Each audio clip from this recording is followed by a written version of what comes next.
So the claim of fact speech I'm responding to is America's pastime. The major claim in this speech was why skills, scoring, and audience interest in baseball in comparison to other sports is equally admired. In the advocate's claim about scoring, he makes the point that people believe baseball is boring because they do not score a lot for the amount of time that the game goes on for, which is 3 hours and 6 minutes. I don't believe this is the problem though. In a report done by CBSSports.com, they did a look at how much actual play time occurs within the 3 hours and 6 minutes. It says the almost 18 minutes average of play time includes balls in play, runner advancements, attempts on stolen bases, wild pitches, and it goes on to say that for the actual balls in play and runner advancement attempts, we'd be down to 5 minutes and 47 seconds of actual play time. This is 2 hours and 48 minutes that fans are watching nothing. In his claim about audience, he states that due to the prolonged regular season, it is the highest total attendance among sports worldwide. Now, although this may be true, I want to dive into the details of this claim. I took the highest attended MLB team in 2018, which was the LA Dodgers, and divided their attendance by all the games that they played, and it came out to an average of 23,246 fans per game in their 56,000 capacity stadium. Then I took a much smaller team from England that plays soccer, Stoke City, that has a stadium capacity of 29,876, and over the course of their season, their attendance average was 29,280. So they were basically selling out the stadium every single game. Now I know you may think, this is not the whole of MLB, and this is worldwide. So I did the same thing with the MLB and the NFL. The MLB as a whole had an average attendance of 28,855 people per game, while the NFL had an average of 36,523 fans. This is a 7,668 fan difference per game cheering for their team. So yes, maybe the total of the MLB is higher because of how many games they play, but when you get down to it, it is not as equally admired in the US and worldwide. Jumping into his final claim of skills, although any professional sport is difficult, in comparison, you don't have to be super skilled athletically to play baseball. No question you need hand-eye coordination, but a study done by Bleacher Report on the most unathletic players in baseball shows Jason Giambi ranking #1, but I want to talk about the 4th most unathletic player in MLB, which is David Ortiz, or Big Papi. He's 6'3", 230, and in the Bleacher Report, it says, it became very apparent early in David Ortiz's career that he was ill-suited to start regularly at first base, let alone any other position. All Ortiz did was hit, and Ortiz is being considered for the Hall of Fame.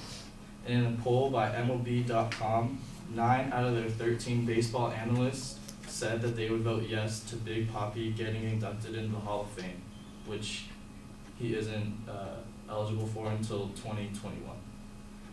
And finally, in a report done by ESPN and Quatchco on sports that require the most skill, they both ranked baseball at #9, with boxing and ice hockey being the front runner. In the Quatchco report, they did say that baseball scores the highest in hand-eye coordination.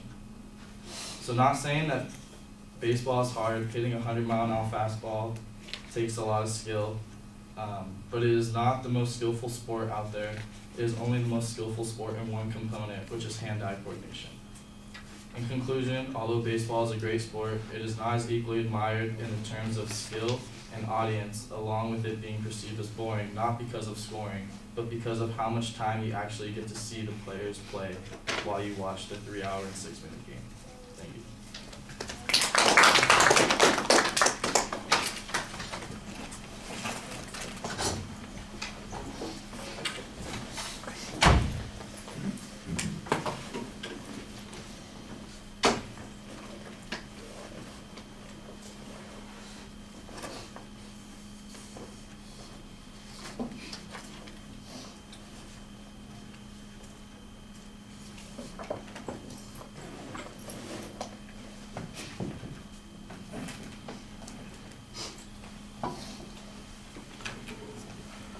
All right, well, I think the advocate's argument was probably a little more abstract, and you did a pretty good job focusing it in and clarifying it pretty effectively. And you reframed the argument at the very beginning, which I think is the right thing to do, and argue that the advocate got it wrong, that it's not scoring that creates the problem, it's the lack of action during the game. And then you've got an excellent analysis of what the amount of time is in the game that actually involves action. You went and did some research and found some good information that applied to that. I thought that that was a very effective response on that first point. When you talk about the audience, the attendance thing, I think you are making the best case that you can at this particular point, because when you're talking about average attendance, that seems like it is important. But you acknowledge, there is a difference in the things that we're comparing. You play many more times the games in baseball than you do in any of these other professional sports, and so there may in fact be a reason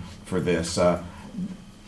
So I think you did the best you could in diminishing that particular argument. I'm not sure that that is the strongest of your points. I like the first point a little bit more. The skills argument, on the other hand, I thought was maybe your strongest argument. That's the one where you provide kind of a reconfiguration of this, that when it comes to skills, yes, you're not denying that this skill exists. However, you're suggesting in the context of all sports, it's a lesser skill, or it's the only one in which baseball exceeds all the other sports, and you found some very interesting evidence to respond to those particular points. The example of David Ortiz and his skills on the field, for instance, are a little bit problematic. I think I could use a little bit more information about that. The quote that you have is, he's ill-suited as a first baseman or for any other position on the field. It's there. It's coming. Nope, it's not going to show up. Sorry. I've got to sneeze there. It's on its way. There it is.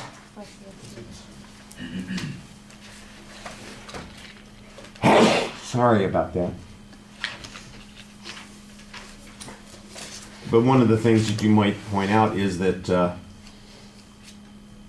here's somebody who's being considered for the Hall of Fame in baseball, who only has one particular skill set, whereas players in other games need a variety of skill sets in order to be effective. They need strength and speed and coordination. They need endurance and longevity, and maybe he doesn't measure up on those other kinds of things.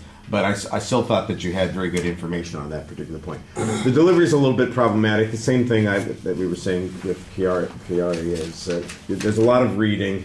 You need to look up and make an argument to us. We're listening.